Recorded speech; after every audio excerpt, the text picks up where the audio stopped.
घना हरियो जंगलको एक छेउमा ठूलो र शक्तिशाली हात्ती बस्थ्यो।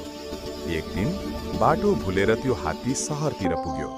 शहरका मानिसहरू उसको ठूलो शरीर देखेर डराए। कसैले उसलाई रोक्ने हिम्मत गरेन। तर त्यही शहरमा एउटा दुब्लो भुकाएको कुकुर बस्थ्यो। उसले हात्तीलाई हेर्यो अनि ढुक्क हुँदै नजिक गयो।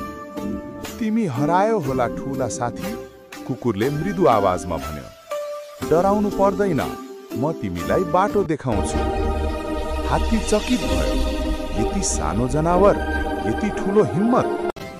कुकुरले उसलाई शान्त गल्ली हुँदै बाहिर लग्यो। पानी र खाना खोजिदियो। हात्तीको आँखामा कृतज्ञताको चमक आयो।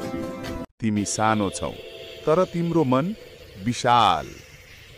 केही दिनपछि हात्ती आफ्नो जंगल फर्कियो, तर उसको मन त्यो सानो कुकुरमै अड्कियो।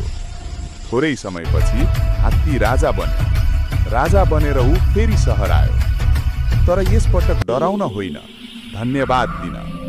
उसले कुकुरलाई भेट्यो, दरबारमा लिएर गयो र भन्यो, अब तिमी मसँगै बस्नेछौ। त्यो दिनदेखि त्यो गरिब कुकुर दरबारको प्रिय मित्र बन्यो।